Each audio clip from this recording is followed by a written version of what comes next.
Hi friends, welcome to our channel. இன்றைக்கி என்ன ரெசிபினா சென்னா எப்படி செய்கிறதுன்னு பார்க்கலாம். பூரி சப்பாத்திக்கெலாம் ரொம்ப நல்லாயிருக்கும். சென்னா தான் இன்றைக்கி பார்க்க போகிறோம். எப்படி செய்யலான்னு பார்க்கலாம். வாங்க வீடியோக்குள்ளே போகலாம். இப்போ நான் குக்கர் வச்சுருக்கேன்.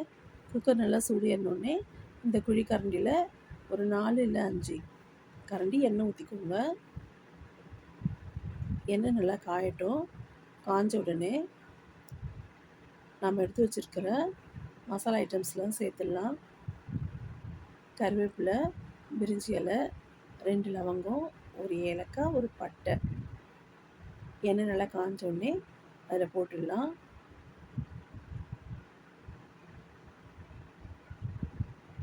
எண்ணெய் நல்லா காஞ்சோடனே ஸ்லோவில் வச்சு போட்டுக்கலாம்.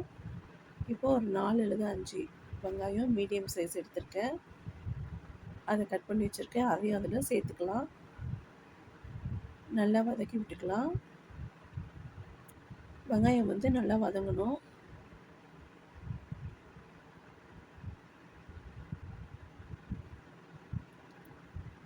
கொஞ்ச நேரம் வதக்கிட்டு அப்படியே விட்டுடலாம். வதங்கட்டும். இப்போ பாருங்கள், பாதி அளவு வதங்கிடுச்சு. இப்போ இந்த குட்டி ஸ்பூனில் 1 ஸ்பூன் அளவுக்கு நான் சால்ட் எடுத்திருக்கேன்.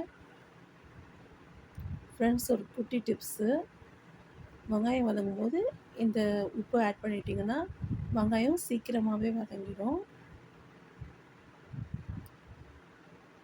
வெங்காயம் வதங்கிட்டு வருது.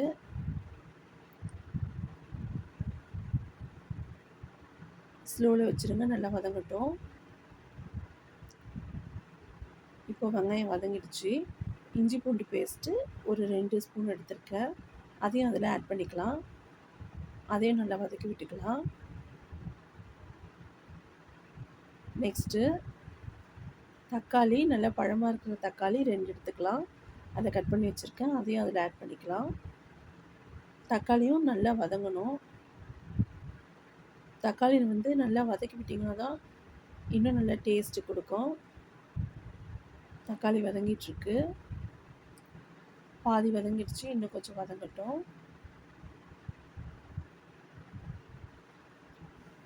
பாருங்கள், தக்காளி நல்லா வதங்கிடுச்சு. இப்போ நம்ம ஊற வச்ச கொண்டைக்கடலை, வெள்ளை மூக்கடலை எடுத்துக்கலாம். ஒரு கப் அளவு எடுத்துருக்கேன். இப்போ 1 ஸ்பூன் கரம் மசாலா, அதையும் நம்ம போட்டுக்கலாம். அதையும் நல்லா மிக்ஸ் பண்ணி விட்டுடலாம். நெக்ஸ்ட்டு இந்த குட்டி ஸ்பூனில் 1/2 ஸ்பூன் மஞ்சள் பொடி போட்டுக்கலாம்.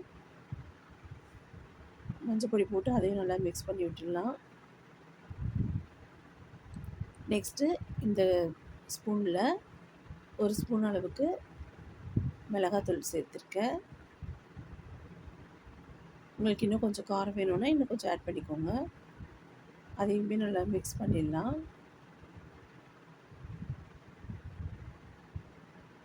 மிக்ஸ் பண்ணியாச்சு. இப்போ நம்ம தேவையான அளவு தண்ணி சேர்த்துக்கலாம். இப்போ நான் தண்ணி சேர்த்துட்டேன். இப்போ எல்லாமே நல்லா மிக்ஸ் பண்ணி விட்டுக்கலாம். இப்போ நல்லா மிக்ஸ் பண்ணிவிட்டு குக்கர் மூடி எடுத்து மூடிடலாம். 3 அல்லது ஒரு 4 விசில் வரட்டும். நான் ஒரு 4 விசில் வச்சுருக்கேன். கடலை நல்லா வேகட்டும். 4 விசில் வந்தவுடனே நம்ம குக்கர் ஆஃப் பண்ணிடலாம்.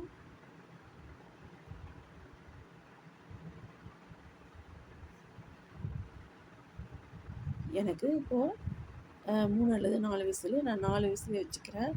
இப்போ நல்லா வெந்துடும். இப்போ 4 விசில் வந்தவுடனே நம்ம ஸ்டவ் ஆஃப் பண்ணிடலாம். ஆஃப் பண்ணிவிட்டு கொஞ்சம் நேரம் கழித்து ப்ரெஷர் அடங்கிடுச்சு. நான் இப்போ ஓப்பன் பண்ணுறேன்.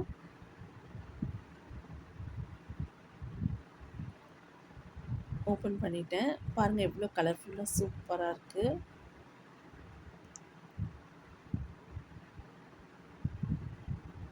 கடலை நல்லா வெந்திருக்கு. பாருங்கள், சூப்பராக இருக்குது.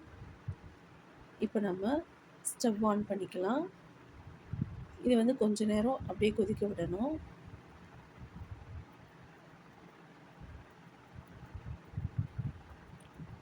நல்லா கொதிக்கட்டும்.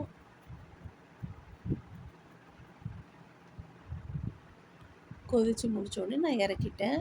ஒரு பாத்திரத்தில் மாற்றிக்கிட்டேன். பாருங்கள், சூப்பரான சென்னா குழம்பு ரெடி. கொத்தமல்லி இதில் தூவி ஆட் பண்ணி டெக்கரேட் பண்ணிக்கலாம். இப்போ நம்ம சப்பாத்தி எடுத்து வச்சுருக்கோம். சப்பாத்தியும் சென்னாவும் சூப்பராக ரெடி ஆயிடுச்சு. சுட சுட சென்னா ரெடி. சப்பாத்திக்கும் சென்னாக்கும் சூப்பராக இருக்கும். ட்ரை பண்ணுங்கள். பூரி, இட்லி, தோசைக்கும் சூப்பராக இருக்கும். இப்போ நம்ம கொஞ்சம் எடுத்து, சூடாக இருக்குது, கையை வைக்க முடியல, ரொம்ப சூடாக இருக்குது. கொஞ்சம் எடுத்து டேஸ்ட்டு பார்க்கலாம்.